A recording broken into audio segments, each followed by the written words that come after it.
Because the way that I think about the digital identity is it underpins so many services today. So it underpins banking, it underpins, healthcare, it underpins online gaming, all of these different things that we want to be able to do online. Digital identity really is the platform that enables those services to work and be secure and, all of those things, and allows people to, comply with the regulatory requirements that they need to. Welcome to Smarter Markets, a free weekly podcast featuring stories from the entrepreneurs and icons of commodities, capital markets, and technology, ranting on the inadequacies of our systems and riffing on ideas for how to solve them. Together, we explore the questions: is capitalism in crisis? And will building smarter markets be the antidote?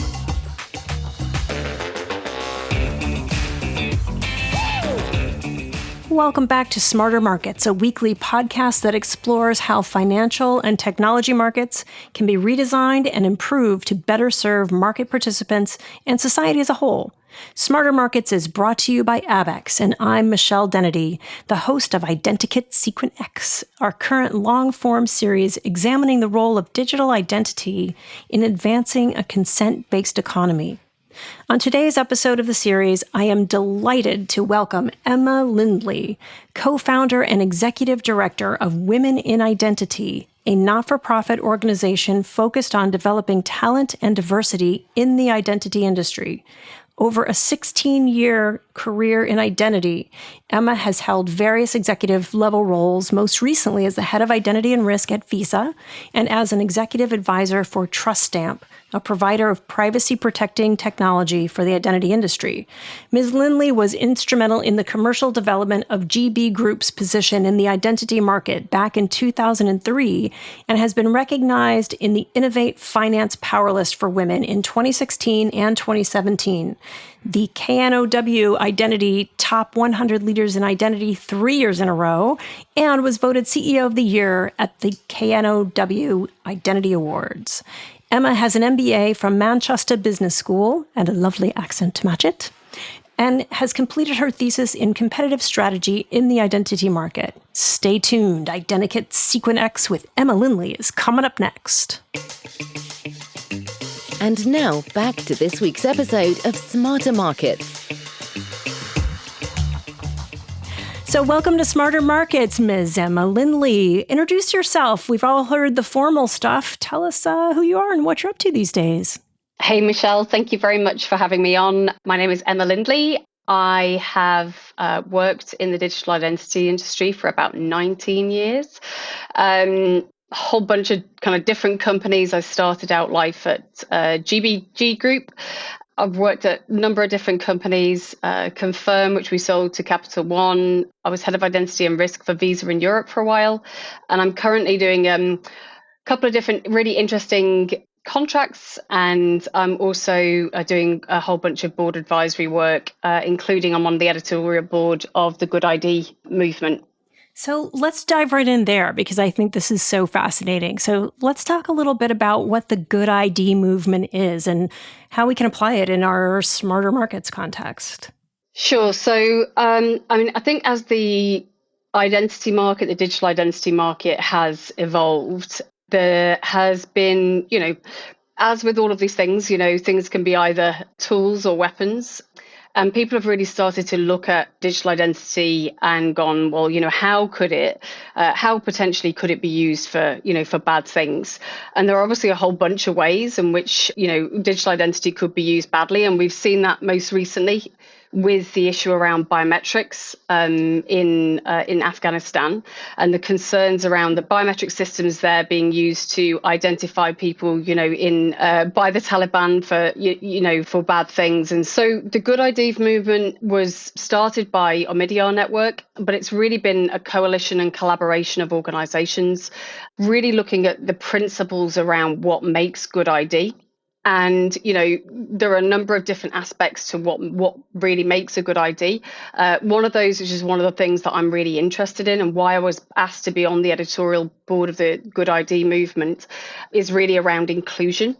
Because I'm also one of the co-founders of Women in Identity, which is a non-profit organization which we started 2.5 years ago, really looking at how we can get more diversity in the digital identity industry, because typically it's not a particularly diverse group of people that are in the digital identity industry, but really also focused on how we can make sure that products work for everybody and make sure that digital identity products are inclusive and work for all the people that they're supposed to represent. Yeah, there's so much to unpack here, from Afghanistan to inclusion. And so many of these things, they feel like exclusively social issues. And are these really leadership issues? Are they really business issues? I really take a hardline view on these things, that they really are not just nice to have kind of community issues, but these are solid issues that are critical, I believe, in a smarter market, a more inclusive market. And I'd love to hear your thoughts on, not necessarily what we could have done better in the Afghani case, but also how you feel that inclusion and women in identity and people from different backgrounds and the way they approach technology in general, but also how we self-identify. How does that show up in specs and builds and requirements that are actually creating incentives for new and different kinds of business? I know that's like a super compound question, so you can undo it any way you like. That's okay. So I'll break it down into component parts. So if we look at the issue around diversity in our industry, so digital identity industry, it's a tech industry. It is there are typically it's highly represented by sort of white male from a particular socioeconomic background, and we've got women are massively underrepresented, as well as other underrepresented groups. People of color are massively underrepresented in our industry. Now, we can all kind of sit here and go, wouldn't it be nice if we had more diversity in our industry? But I think there are some really, really critical issues of why we need to have more diversity in our industry, because it will really help build more inclusive products. Because the way that I think about the digital identity is it underpins so many services today. So it underpins banking, it underpins, healthcare, it underpins, online gaming, all of these different things that we want to be able to do online. Digital identity really is the platform that enables those services to work and be secure and, all of those things, and allows people to, comply with the regulatory requirements that they need to. And so I think when we think about it as being that platform, we want to make sure that, as many people can use those services as they possibly can. Now, if we look at hard numbers, McKinsey have calculated across different markets, but it's anywhere between. So having a fully functioning digital identity market in a given country can be anywhere between 3 and 13% GDP growth for that market, because and they're really big numbers, right? 3% GDP growth is worth having, 13% is really worth having. And the difference between those kind of that range is whether it's perhaps a more digitally mature market like something like the UK, less digitally mature market, perhaps like somewhere like Ghana, for example, in Africa. And so it's really worth having that kind of that revenue growth, that GDP growth, if we have systems. So the digital identity system and it's because the financial systems will sit on it, so banking will sit on these digital identity systems. So if we don't have fully functioning digital identity systems, it means that governments and countries are not going to be able to obtain that growth. If we have systems that only work for 50% of the population, your 3% is only going to be 1.5%, right? Which is why economically we have to build for inclusion. So, I can sit here and go, it's really nice to have diverse teams. Wouldn't that be great? But the reason why we need to have diverse teams, in my opinion, building these systems is because the more homogenous groups that we have building these systems, and we know this, these are facts, homogenous groups have blind spots. There is unconscious bias, they have blind spots, and there are things that those groups are just not going to see. Let's just say it's all people from a certain type of socioeconomic background, that are a relatively wealthy socioeconomic background. They won't have the understanding that perhaps people, in the UK, for example, you have to be of a certain socioeconomic status to have a passport, because it costs £80 to get a passport. And you have to afford to be able to go abroad, right? So, and then in order to drive in the UK, you need to be able to afford to have driving lessons. You need to be able to afford to drive a car and own a car. That all costs money. And so people of a certain socioeconomic status, typically, poorer people, will not have passports and driving licenses. So if we build digital identity systems with homogenous groups, perhaps people all from a, relatively wealthy socioeconomic background, and I have seen this, I've sat in rooms and I've heard people say, everybody's got a passport, everyone's got a driving license. And there's 5 million people in the UK that don't have one of those documents. And so everyone they know has one. Yeah, everyone they know, they all have one. They all sit around in the room and go, you've got one, Bob, haven't you? You've got one, Melissa, whatever, and they've all, of course they have, and everyone agrees. That's why we need to have more diversity in the teams, because the more diversity you have in the teams, the more perspectives you'll have, and you'll build better systems.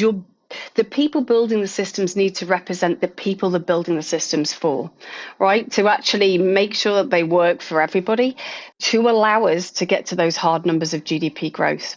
That's the kind of the reason why I think about inclusion in that way.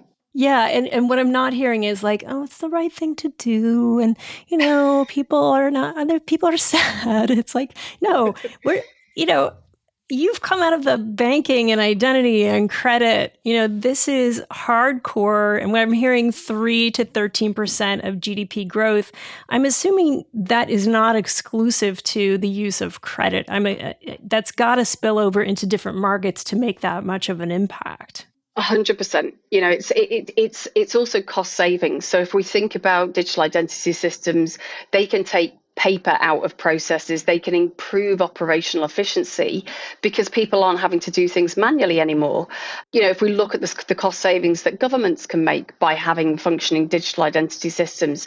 So it isn't just the banking industry, the credit industry, it's government, it's healthcare, it's operational efficiency, it's operational cost savings, as well as growth in terms of digital services and people being able to build, innovation, digital innovation on top of these systems.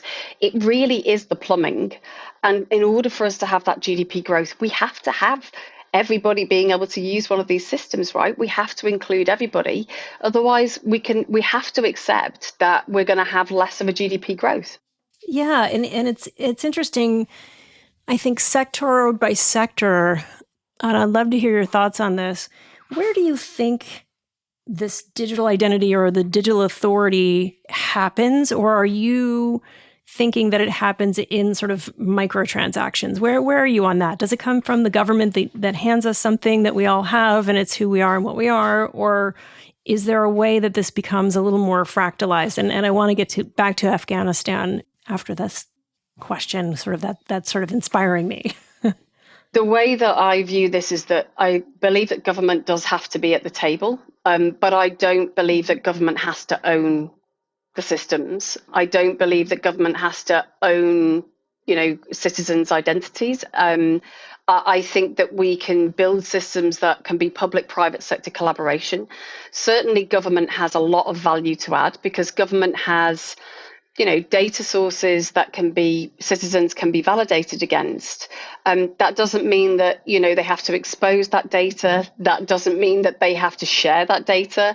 That doesn't mean that the governments have to own the identities, but certainly I believe that they have a role to play in these systems and an ecosystem in which they are built. I do believe that private sector also has a role to play because there's a huge amount of innovation that's also happened within the market. So I do think that in order for them to work effectively, both public and private sector have to be involved. And when we think about them from a maximum transaction perspective, I typically might only interact with, and I'm based in the UK, the UK government maybe once, maybe twice a year, but I'm interacting with my bank all of the time. And so I think that, I think to have the ability, and it's that thing of people using things that's that kind of front of wallet and front of mind. The more transactions and more utility that I can have with this digital identity, and I'm not also saying that there has to be one, but the more utility I can have with something, and the more transactions I can use it for and across, the more people will keep it front of mind, will use it, and the better it will be. So many thoughts. So my background, of course, is data protection, privacy, governance. There's all sorts of digital trails telling all sorts of digital stories with these identities. And so I'm interested in what you feel about the impact of time and circumstance on digital identities. So just to clarify that question, when you say time and circumstance, what's in terms of the frame of reference, what do you mean? I didn't want to overly lead you, but I'll lead you a little bit. I suspect that, so in Brazil, for example, there's this organization called CIPE, which is CIP. It's like the interbank clearance thing. And I found it so incredible. It's basically that there are a series of little receipts. So I can go to the store with a receipt that says someone owes me money and I can buy an apple. And so it's kind of this micro-transaction, fascinating economy with 23 million people living in Sao Paulo, right? So I'm thinking, so there's one model where the transaction sort of lives on for a moment, and the greengrocer needs to know that they're going to get paid for the apple. The person that owes this person money needs to know that that money now doesn't go to the person, that it goes to the greengrocer, et cetera. I'm not saying that they do or do not carry that transaction, but it's at a moment in time, right? So that digital storyline is held by these three party players for a moment. The other way of looking at it is sort of the Afghani issue. I remember when these databases were being put together, and as a privacy person, being incredibly upset and concerned that, if someone loses the biometric data, they're not going to be able to get in because we own the systems. And of course, we've seen the opposite way. So if you own someone's identity story for a long period of time, eventually there's not as much interest. That apple's long been eaten, the bill's been paid or not paid, and on you get, and now you have a stack of information. So that's what I mean by time and context is, should we have a large system of record with everything on the blockchain or distributed ledger that says this is the kind of wedged in phone identity in stone, maybe wedged in phone is the new wedged in stone, but the new identity that's forever? Or is there a time for a moment in time transaction? That's sort of what I was getting at. I think it's a really interesting question, and it's not necessarily a technological question. It kind of feels like you're asking me more of like a philosophical question. And so I think, one of the things about, a lot of the digital identity systems is that they, in my opinion, they do codify people and people's data too much. So we are at Women in Identity actually working on a project at the moment looking at particularly, and it's really focused around exclusion, but we've just released a video today which is actually somebody from the transgender community, and she has obviously, changed status from an identity perspective, but is now left with having to prove her identity with 5 different identity documents, because what's happened is she's ended up codified as one gender, and is now kind of going, well, this is me. And then, the bank tellers are saying, well, who is that person? And she's saying, well, that is me as well. And I think what we have to do really is we have to really think about, for particular transactions, really limiting the amount of information that is required for that transaction. And I think where all of the systems have got to, looking at this probably from your lens of a privacy lens, is historically what we've done is we've kind of said to people, well, you need to tell us everything about yourself. You have to tell us everything. And, as you said, we're going to store that in a big database, as a toxic asset, that can be stolen and breached and all those terrible things that can happen to it. And I think we have to move to a world where we are just asking for the very, very minimal amount of information that we need to actually make those transactions happen. And we also have to ask ourselves whether we actually, have to keep that data, keep that record, and how long we need to keep it for, really through that privacy lens. Because I think historically what we've done is, from an organization perspective, is just kept all of that data. And actually, realistically, when you go and look at that data, a lot of these organizations don't need to keep it. Now, if we think about the way that digital identity, is starting to move, in that end users will have more control over their data, and this idea of sort of self-sovereign identity, I think that will move us towards that moment where individuals, they are in control of how much data they're sharing. And there are principles around, how much data is actually shared. And if that data even needs to be shared, whether it can just be a yes or no response. This idea of kind of verifiable credentials. And those are where an organization has said, this piece of data is correct. And then it's effectively, we're just having a yes or no response on it. We're not actually sharing any data. That data's kind of residing with the organization that it needs to.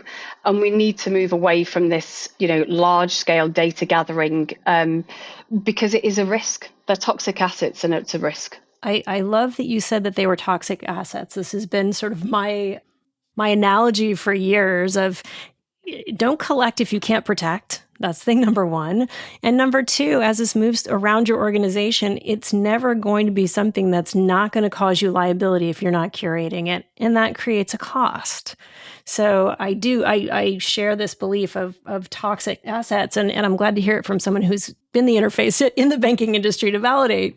Now, I'm wondering, back to your GDP, I wonder if the correlation of the increase in GDP would be altered if we had more federation and opaque handles from the technological point of view to just say yes when, the question is, are you over the age of majority to enter a club to go dancing for a night? That should be a yes, no. It shouldn't be, here's my actual birth date. I certainly shouldn't have to get into the dead name conversation if I happen to be transgendered. But I'm wondering, is the GDP correlation based on this giant store of data that follows us around? Or do you think that's based on the possible and potential and growing transactions facilitated by smaller chunks of data? It has to be built on the latter, because if it was to be the former, that's enormously risky to that GDP growth. Because if we imagine, you bake a massive data set together and the whole lot gets breached. And we've seen this in a number of different countries. We've seen it with the Equifax breach, right? So, big database gets breached. Actually, all of that GDP growth is going to be undone. And we've seen it in, South Korea, where they had to start all over again with their digital identity system because the entire system got breached. So that is going to really stall out your GDP growth. There's also a whole bunch of sunk costs with that, right? So they spent a load of money building a system. Then the entire thing gets breached because, they've built an enormous centralized honeypot of data. So I think it has to be the latter. We have to look at ways to make these systems that are privacy enhancing. We have to build a way that they're not a central honeypot of data. And we do have public and private sector collaboration over them to increase the amount of transactions. Now that is, I'm saying that it's not without its complexity, right? Because to build a centralized database is a lot easier than to, do verified credentials and, decentralized identity and keeping data in different pots. That adds a huge amount of complexity. And it's interesting because when I talk to people from outside the industry, they go, oh, just the whole digital identity thing. I think it's just, I think people are overcomplicating it. And I'm like, no, I do actually think it's quite complicated. Yeah, I think we've undercomplicated it, actually. Yeah, I do think it is actually it does seem complicated. And the reason for that is because it is complicated. Because we're trying to do a whole bunch of things there that, in lots of cases we haven't done before, because the old world order is stick it all in some giant database. We can't keep on doing the same thing and expecting a different result, right? We have to do things differently. Like, I'm imagining in the mind of the person that says this, I mean, obviously they haven't thought that hard about it, but let's sort of extend that metaphor out a bit. Like, can you imagine waking up every day? Your credit score is the same. You eat the same thing every day. You have the same aged children. You have the same job. You have the same income. I mean, that would be a simple identity problem to solve. But unfortunately, we do not have that problem. No, huge amounts of diversity, and the other thing is as well, the other thing I often hear is people going, oh, well, they've made it work in Estonia, so let's just take the Estonia market, right? Let's just take the Estonia market and let's just transpose that to India. And I'm like, okay. So there's some quite big cultural... Seems like a really good idea. And so the other thing about identity systems is they are completely cultural, because the foundational data that is within that country, their attitudes to data, their attitudes to privacy, the way that they interact with technology, the amount of infrastructure they have, it differs in every single market. And so whilst we can look at other countries and we can admire what they've done and go, haven't they done an amazing job in Estonia, or whatever people happen to think, or Denmark or whatever, we have to start these systems from kind of ground zero. We can look at other systems and say, that's an interesting thing, and I wonder if it could work in our market. But what we can't do is just take a blueprint from another country's digital identity system and transpose it. It just doesn't work because it's just too different. Yeah, it's interesting because it sort of juxtaposes two different things. I wish I remembered which thing I was listening to, but this is where I think standards come into play somewhat. You can't replicate, but there's a great podcast on when Norway switched their driving side from the left to the right, because they actually looked at it as an economic thing of most of the continent was going to start driving on the right-hand side. And there was a day where they had all this like music. It was like Svensson drives on the right. And they had all of these like national things because they thought that for the country's economic benefit, they had to follow the standard. And it's quite interesting. And I think the standard of identity can be sort of an analogy. You need to have some sort of a standard, even though you have your own flavor and what goes on in commerce on top of that. But you have to have a means of understanding what it means from one credential to the next. So I 100% agree with that. And that's the kind of interoperability question. It's kind of going, how do we make these things talk to each other? But we've got in Europe, we have EIDAS, which, is the 27, unfortunately, the UK is not included anymore, but the 27 EU member states, and they have their EIDAS. But then we look at how other countries have mapped onto EIDAS. So, the Canadians have looked at their standards and gone, well, how would we map onto it? So I think, there are ways of making that work, and that's all about international cooperation at standards level. But I think it is still possible to cater for the cultural sensitivities of a given market and, their views on privacy and how they want things to work, and still make things interoperate, because we do it in other markets, right? So, we do it within the, kind of mobile telecoms market. We do it within, kind of to a certain extent, within energy markets. And so I think it is possible to do it. I think sometimes what we do in perhaps the technology and the digital identity industry is where I do think we probably complicate things a little bit is we think it's almost like sometimes we're reinventing the wheel every time. And I'm a big fan of kind of going, well, let's have a look at some adjacent industries and they've had a similar problem and they've kind of made it work. What can we learn from that? And that's not to say you have to do it in exactly the same way, but I think we can learn from other industries because those are not new problems. They're problems that exist elsewhere and they've managed to be solved to a lesser or greater extent. You're kind of driving me back to where we began, and I want to kind of explore a little more, which is the inclusion and diversity, because I love a good analogy. But I also was the one who packed all the diaper bags. You give me a piece of sticky tape and a paper towel, I have a diaper. That was not my partner's vision. Like if he didn't have the actual object, he was not, he was like, we don't have the tools we need.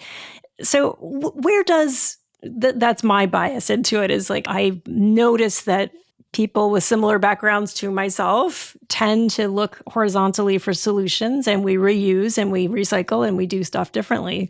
Where does diversity come here? And, maybe you can give us a little sneak peek on some of your research into the transgendered community, as well as your identity radically shifts into a different place. Where does that come to lead us from a technology requirements, from a social acceptance, from getting these kind of cultural differences to ride on top of these? I feel like this kind of all comes back together into, the sharp point on the end of your spear. Yeah, I mean, I think, and I talk about that idea of building digital identity systems from the bottom up. I think you have to start with the people. And I think that the challenge I have with our industry is everyone starts with a technology. Right? Everyone goes, oh, well, there's a blockchain for that, or there's an authentication for that, or there's a this, or there's an API, or there's a something else. And I'm like, well, hang on a minute. Aren't we building these systems to work for people? How about we look at the people that we're building them for? And I think we have to do more of that. We have to start with what is the problem that we're trying to solve and who are we trying to solve it for? And it always starts with the problem and it always starts with the people. And, if we start with technology, we're probably going to have some really cool technology, but we're going to find that there's a group of people that can't use it. Or don't want to use it, or, would prefer sort of some other type of technology. I always use the example of my mother-in-law, who doesn't know anything about biometrics, but her bank in the UK decided that they were going to roll out biometrics. And it was facial biometrics that they were rolling out for the banking piece. And so she knew I knew something about it. And she was like, well, she was outraged. She was like, my bank's rolling out facial biometrics. And I was like, well, interested. I was like, well, why does that concern you? What concerns do you have? And so she came out with the thing that I was least expecting. She said, well, I don't think that's secure. So I'm like, oh, okay, right. And I'm like, well, what would you think's more secure? And Mom. Yeah. And she was like, well, I think it should be iris biometrics. Yes, my queen. Not something I expected. She's got no background in this, right? But it's not what I expected either. So, but I think it's when we have to, and I think if her bank had gone, well, what we're going to do is we're going to offer people a range of biometric enrollment. That, I think when you give people choice, you're going to kind of build it for a wider range of people. People then go, well, that particular thing doesn't work for me, but that thing does. And I think that's the thing that we kind of have to really think about. We have to start with the people we're building it for, and we have to kind of give people some choice. Now, one of the challenges that I see is people going, oh, well, that particular type of authentication doesn't equate from a security perspective to that particular thing. But I'm like, but if you only give people one choice, if you're very binary and just give them one way to do it, you are going to lose people along the journey. You're going to have a group of people that go, I don't want to do it. You're going to have a group of people that go, I can't do it. And that's going to mean you have less inclusion in these systems. And that's going to mean if you're a bank, you're going to have less people opening accounts. And that's going to mean you lose money. So in my opinion, it's kind of short-sighted to build systems that don't work for everybody. Yeah, I'm in love with your mother-in-law too. She's brilliant. Yeah, I'm loving your mother-in-law right now so hard because I think She was outraged. and I mean, for all the right reasons. It wasn't like this kind of Luddite thing at all. And I think, what you're tapping on is actually, I mean, this is scientifically proven, right? Choice and self-efficacy, which was my senior thesis from many, many decades ago in college. When you feel like you are in control, you have more endorphins in your body, you have less stress in your body, you are more willing and open and creative because you feel like you have control and some sort of self-sovereignty.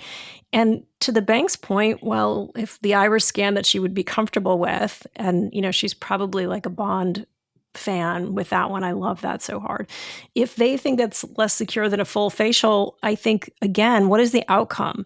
Is she going to be a hedge fund trader, or is she doing a market account and, maybe putting extra funds in so that she can go and, go to Turkey on her winter holiday? It's like, what kind of a relationship commercially do you want to have with this person? And are you overdoing it by having only one choice? So you may be cutting yourself off at the knees, over technologizing, and giving less choice, which would leave a person ready to bank with you. Yeah. I mean, I think that's it. And I think it's that thing about, sort of people sometimes as well, kind of leaping forward to the latest technology and going, oh, well, we have to have all of this kind of new technology. And sometimes that isn't necessarily the right way to do it either. Offering people a way to actually still go into a branch and be able to do things manually. And I use this analogy a lot when we had a lot of people talking about blockchain and how blockchain was going to solve all of the kind of world ills, including identity. And, I can remember talking to somebody and they said, oh, well, we're going to have this, everyone's going to be using self-sovereign identities. So bearing in mind, this was 5 years ago. And he was like, everyone's going to be using self-sovereign identities within 2 years. And I was like, okay. Yeah. And I was like, do you still use cash? And he went, I do still use cash. And I went, right. I was like, so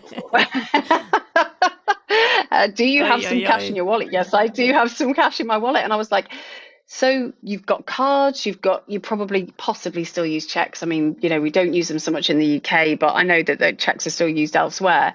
But people are still using cash, and even a global pandemic still hasn't killed out cash.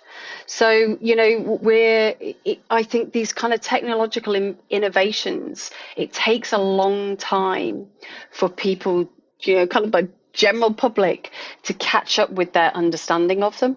And if we kind of solutionize and kind of put all these technical things in front of people, I think we just run the risk of losing people along the journey. I think you're right. And I also think, too, is when I think about risk and compliance and security, to your cash analogy, mid-pandemic, I went to a coffee shop, mostly because I was just amazed I could walk into a building at that point in the pandemic. And I got myself a little cup of coffee and I was ready to turn and leave the door. And this work crew came in and they ordered a whole bunch of coffee for themselves and the crew. And then they went to pay with cash. And the woman at the till said, sorry, I don't take cash right now. It's in the middle of this pandemic. And so the look on this fellow's, he's obviously an essential worker. So I happened to be there. I had a card. I went and I bought their coffee and they were lovely about it. But I thought, wow, you've not allowed for the people who are actually allowed to be out and about buying coffees to actually do the transaction that they want to do and have the cash to do. So if you don't have that layered approach and you don't have some of the old and some of the new as you're in this transition phase, I think it's a problem. I agree. And I think because everyone's working in that kind of really technological field, we overestimate the speed of change, I think. Yeah, I think so too. And the thing is, because they're not very diversely built systems and they are built for a forward thrust trajectory and we will win the war. When we do have takedowns, when we do have ransomware, or even way back in Y2K day, my uncle was leading a bank back at the time. And I said, looking back, I was like, so what was your main plan for Y2K? And he said, paper and pencils. And sometimes that is still working. So I think it's, it's one of these things right? It's like sometimes you have to remember Gilligan's Island, they could build everything but a boat. So I think we can build a lot of things, but if we don't know what the outcomes are, that 3% or 13% of growth of GDP may just be a paper exercise. Yeah, for sure. So Emma, tell us something big and profound. Take us out. Give us hope. What's next? What is the Identity Woman doing next? What do we do next? So we, at Women in Identity, we are working on a project which we're calling a Code of Conduct. And the Code of Conduct it's a sponsored project. It's going to be running. So we're just starting to release some of the work that we're doing. It's focused in Ghana and it's also focused in the UK. So we've kind of picked two different markets to focus it on. And we are going to be doing a whole bunch of work around what it means for some of these groups to be excluded. So, what does it mean to be a transgender woman and not be able to use the banking system because you're transgender and you can't prove your identity?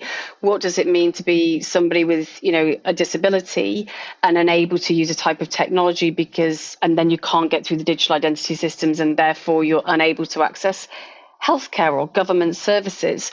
What does it mean to be of a particular socioeconomic background? And that means that you then don't have, perhaps the latest smartphone or the foundational documents to be able to prove your identity and get access to these services. So that's what the project's really focused around, is really bringing to life those stories, those human stories about what it means to be excluded. And then we're going to be writing a set of guiding principles around inclusion. And then the most important part of it is we're going to be building an implementation framework. So this is going to be a framework that a product manager in a bank or in an identity company could pick up and go, okay, I'm building a new product or I'm implementing a new identity product. How do I make sure that I'm thinking about inclusion? What are the questions that I need to be asking myself? How diverse are the team that I'm building it with? And do those people come from different backgrounds that might, that are going to represent the people that are going to be using this system?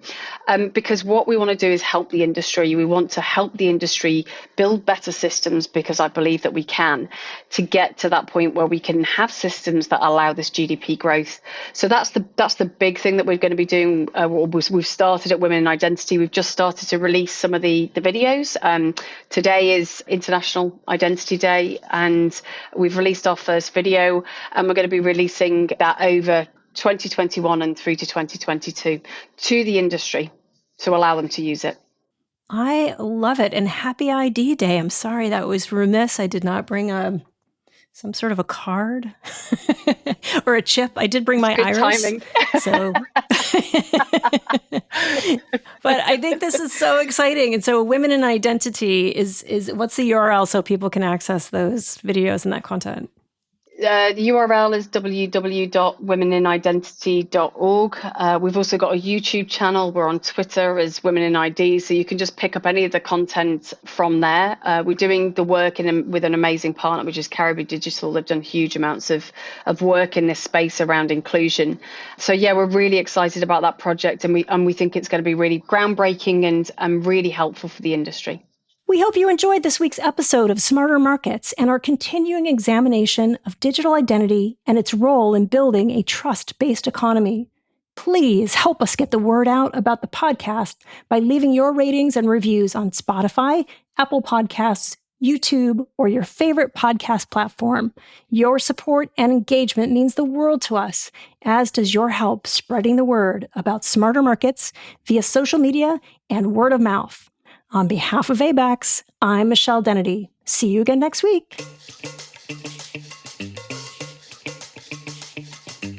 That concludes this week's episode of Smarter Markets. For free episode transcripts, visit smartermarketspod.com. Smarter Markets is 100% listener-driven, so please help more people discover the podcast by leaving a review on Apple Podcast or your favorite podcast platform. Smarter Markets is presented for informational and entertainment purposes only. The information presented on Smarter Markets should not be construed as investment advice. Always consult a licensed investment professional before making investment decisions. The views and opinions expressed on Smarter Markets are those of the participants and do not necessarily reflect those of the show's hosts or sponsors. Smarter Markets, its producers, sponsors, and hosts, Eric Townsend and Abex Technologies, shall not be liable for losses resulting from investment decisions based on information or viewpoints presented on Smarter Markets.